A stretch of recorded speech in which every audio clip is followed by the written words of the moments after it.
विरारलाही मुसळधार पावसानं झोडपून काढलंय। त्यामुळे शहरातील सखल भागातील रस्ते पाण्याखाली गेले होते, तर रहिवासी संकुलात सुद्धा पाणी शिरल्याचं पाहायला मिळालं। त्यामुळे येथील नागरिकांचे मोठे हाल नागरिकांना सहन करावे लागलेत। पाहूयात त्या संदर्भातला एक स्पेशल रिपोर्ट। रस्ते पाण्याखाली, वाहनं पाण्याखाली, मंदिरं पाण्याखाली, इमारतीचे तळमजले पाण्याखाली, रेल्वे ट्रॅकही पाण्याखाली। ही भयावह दृश्य आहेत मुंबई लगतच्या वसई विरारमधील। गेल्या 3 दिवसांपासून वसई विरारला पावसानं झोडपल्यानं परिसर जलमय झालाय।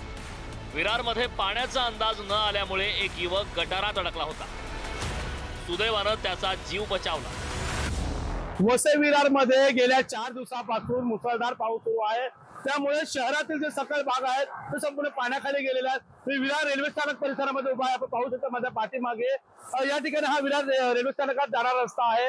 या ठिकाणी गुडघाभर पाणी साचलेलं आहे, त्यामुळे या ठिकाणी जाणाऱ्या चाकरमाने असतील, वाहनधारक असतील, यांना मोठा फटका बसलेला आहे। मात्र विरार वसई मधले जे सकल भागातील रस्ते आहेत ते सुद्धा पाण्याखाली गेलेले आहेत, त्यामुळे त्या ठिकाणची वाहतूक ही पूर्ण विस्कळीत झालेली आहे। तसंच साचलेल्या पाण्यामुळे आजूबाजूच्या ज्या रहिवासी संकुल आहेत त्यामध्ये देखील पाणी गेलेलं आहे।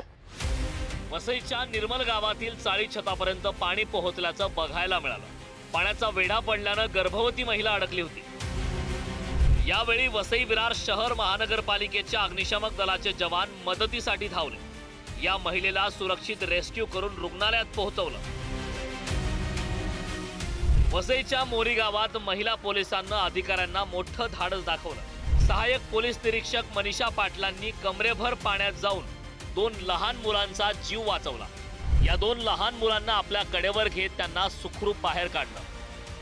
मुसळधार पावसामुळे वसई विरार शहरातील मुख्य रस्ते पाण्याखाली गेलेत, त्यामुळे याचा वाहन चालकांना सुद्धा फटका बसल्याचं बघायला मिळालं। अनेक वाहने नादुरुस्त होऊन भर रस्त्यावर बंद पडत होते। वाहन चालक एक दुसऱ्याच्या मदतीनं दुचाकी दुरुस्त करण्याचा प्रयत्न करत असल्याचं दिसून आलं।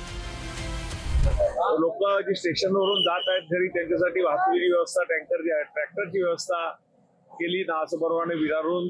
त्याचप्रमाणे मोठ्या प्रमाणात घरात पाणी शिरल्यामुळे तळमजल्यावरही घरात आणि बैठक चाळीमध्ये लोकांना दुपारच्या जेवणाचीही प्रचंड त्रास आहे।